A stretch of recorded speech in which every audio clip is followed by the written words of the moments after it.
to our Ivy initiation. This is the month of September and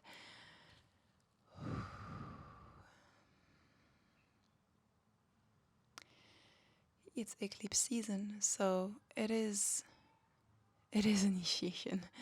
It is not just a month, it's actually a series of eclipses in the axis of Virgo and Pisces. So that's going to be a lot, and that's going to be a lot for me. I'm a Virgo rising. It's been a lot already for a year or so, and it was tough to have the South Node on my ascendant, but I'm learning a lot. There's always two sides to the same coin, so I'm very grateful for the North Node on my descendant, for example, if anybody here understands astrology.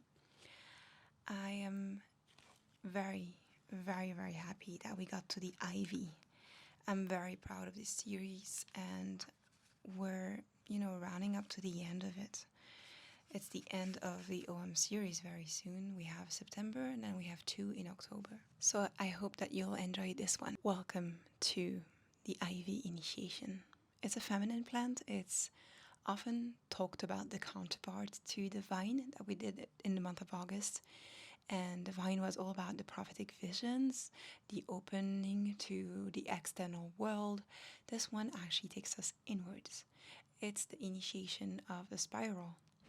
We're going to go in, deeper and deeper.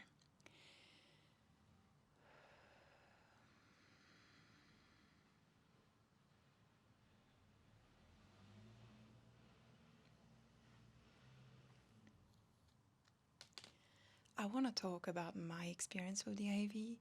I've used the ivy that was growing in my garden for many years as detergent, as laundry detergent. It's a natural concoction that you can prepare by harvesting ivy, which it's poisonous and toxic, okay? Do not ever ingest it.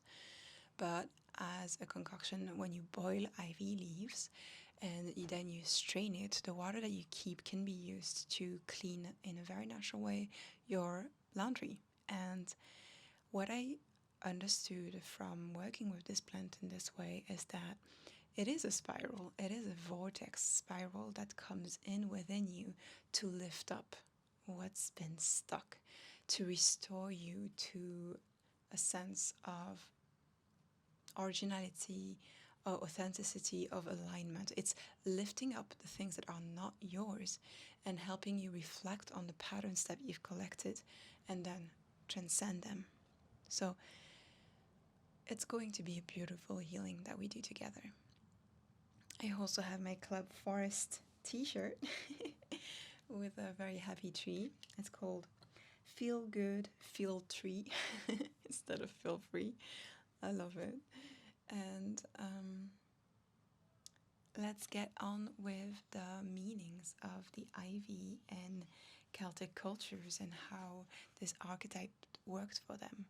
So it's the spiral, it's the inner quest, it's the 11th month of the year.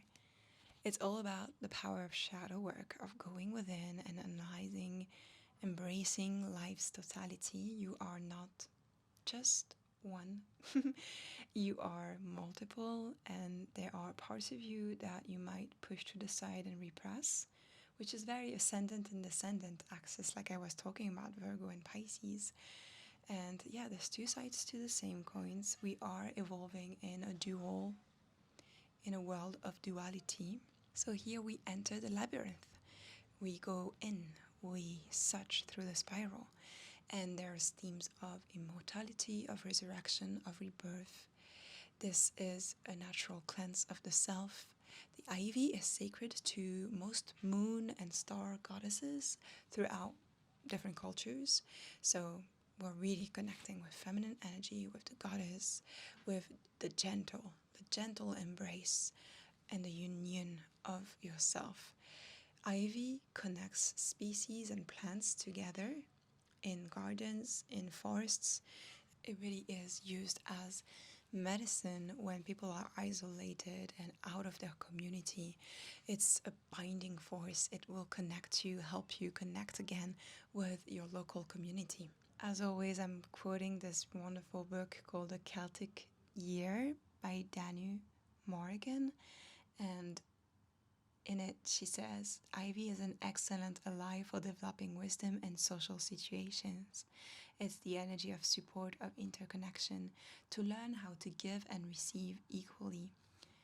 It also helps you to let go, to give loved ones enough space and freedom, both to them and yourself. Truly understanding that a human being is never complete, never perfected, never a finished being. It's a being that is becoming, that is being actually, always going to change. And that really pairs with the energy of September because it's the energy of Virgo.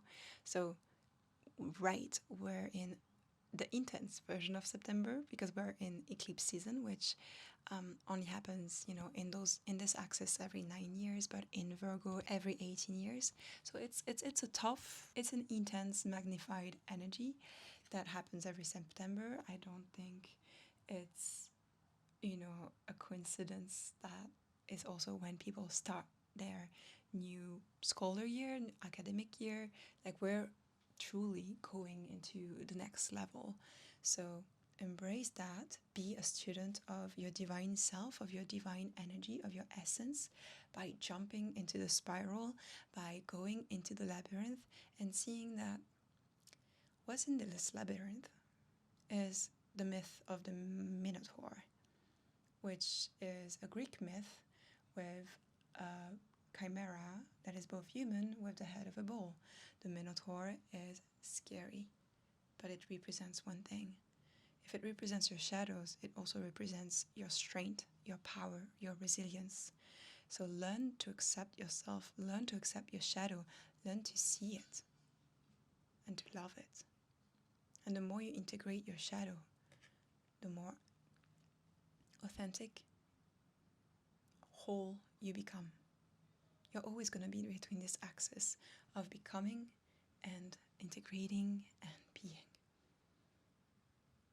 It's always going to be like this in your life. You're always going to be shifting, transforming, and the more you can do that in the direction of your heart, in the direction of your purpose, of your self-alignment, the better, the more whole you become. I have a whole video on the myth of the Minotaur and shadow work. I'm gonna link it. It's from a few years ago, so I hope you enjoy it, and let's get on with the Ivy initiation, the energetic component of this Celtic Year series.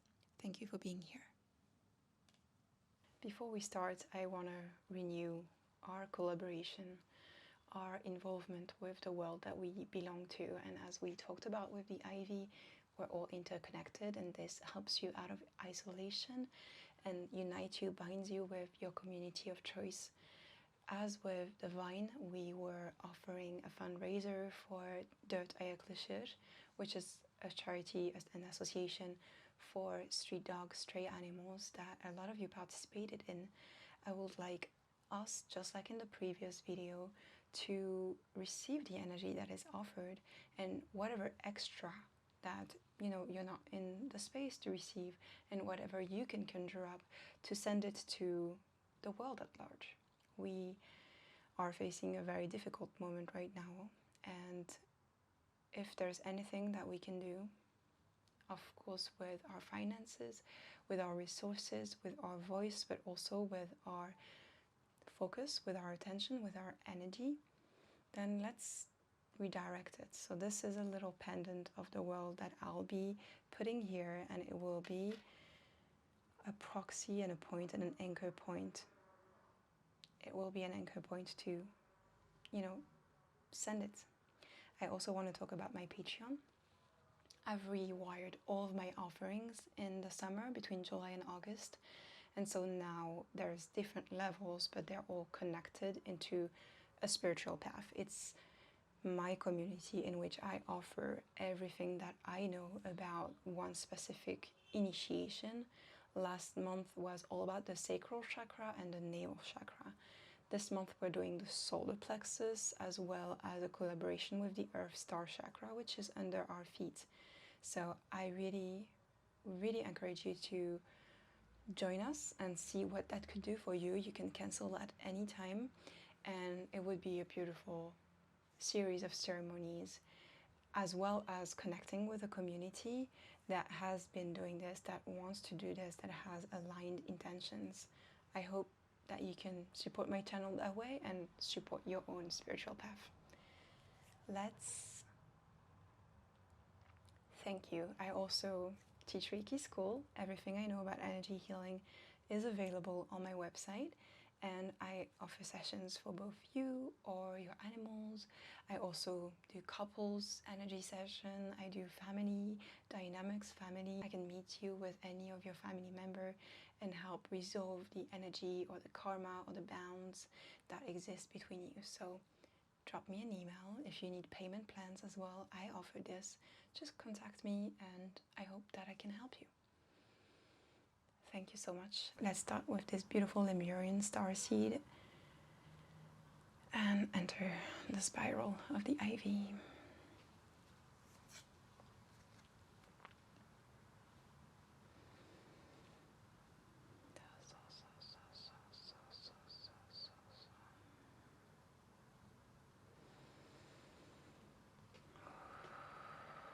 Show me the way, show me the way, show me the way. So cute.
That's my dog.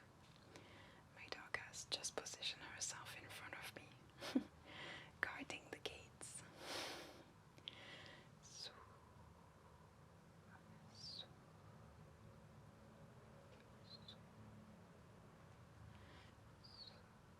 So the medicine of the labyrinth tells us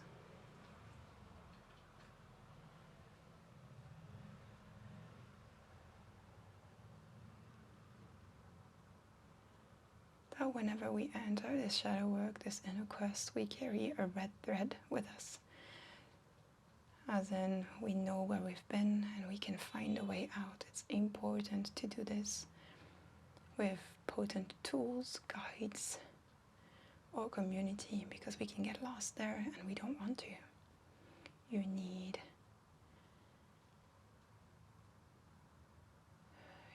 to keep your wits about you.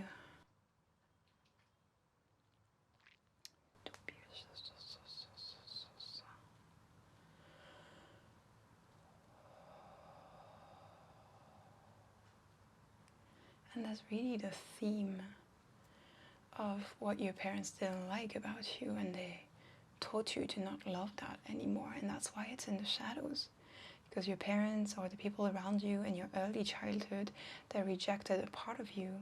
Again, the axis of the ascendant and descendant.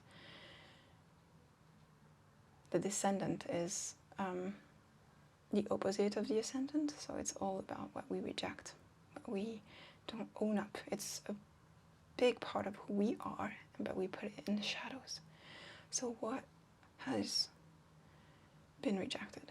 And how can you see it and love it? And yeah, that requires agility, mental agility, emotional agility. But to choose compassion, to call on guides,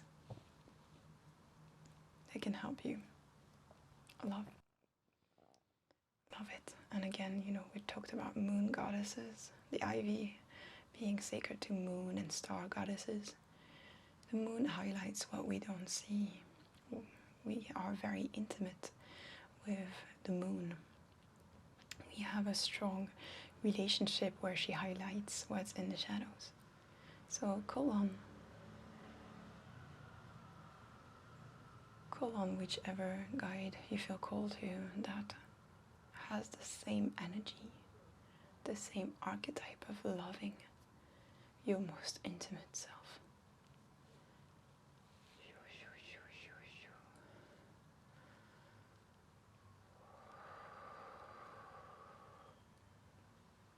If you could put hands on your heart and state intentions of loving the self, loving the inner child, loving the shadow.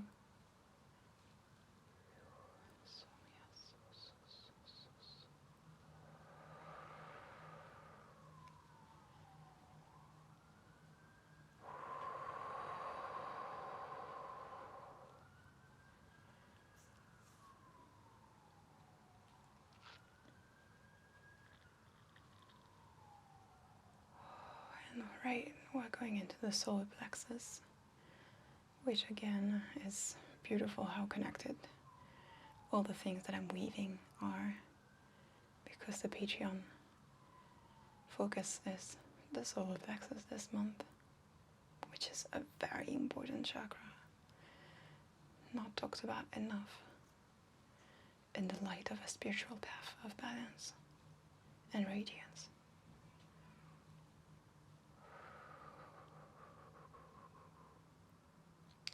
Thank you so much for being here. I'm gonna leave it at that, as is guided, and I hope to see you on Patreon